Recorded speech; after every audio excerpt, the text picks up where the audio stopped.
Alors voici n résistances montées en série dans un circuit. Eh bien, le tout est équivalent à une résistance qu'on va noter RE, R équivalente, et qui est la somme des résistances en série. Donc, il vaut R1 plus R2 plus R3 jusqu'à Rn.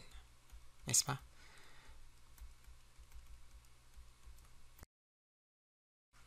On peut donc écrire que RE, c'est la somme quand i varie de 1 à n des résistances RI.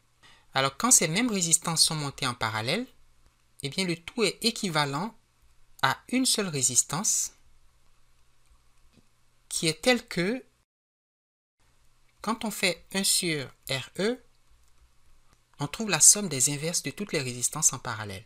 C'est 1 sur R1 plus 1 sur R2 plus 1 sur Rn. Ou si l'on veut, c'est la somme quand i varie de 1 à n de 1 sur Ri. D'accord? À ce point, on peut introduire le concept de conductance. On va définir chaque inverse comme une propriété de la résistance. On va l'appeler conductance. Et qu'on va noter G équivaut 1 sur la résistance. Et par exemple, la conductance de cette résistance, G1, c'est 1 sur R1. Et ici, la conductance G2 est 1 sur R2, etc. De sorte que la conductance équivalente d'un circuit monté en parallèle a exactement la même propriété que les résistances en série. Donc G équivalente, c'est G1 plus G2 plus G3, etc. jusqu'à Gn. On fera souvent usage de la conductance dans nos calculs pour éviter d'avoir à gérer des inverses. Alors, pour les inductances,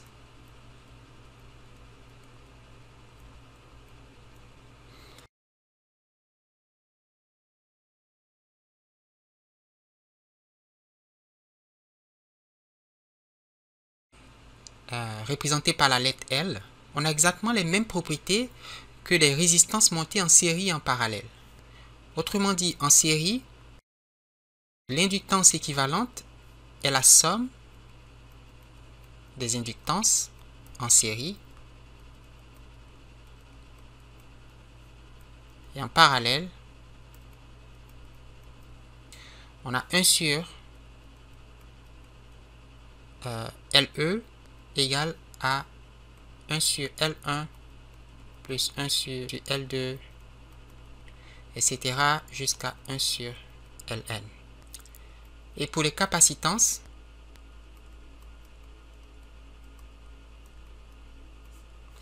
ou condensateurs, eh bien les propriétés sont inversées. En série, on trouve que la capacité ou la capacitance équivalente est définie comme des résistances ou des bobines en parallèle. On a 1 sur CE égale à 1 sur C1 plus 1 sur C2 plus 1 sur C3, etc. jusqu'à 1 sur Cn.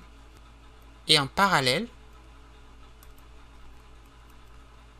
la capacitance équivalente est la somme des capacités comme si on avait des résistances ou des bobines montées en série. N'est-ce pas? Donc CE, c'est C1 plus C2 plus C3, etc. jusqu'à Cn. Nous ferons usage de ces propriétés pour simplifier au mieux nos circuits.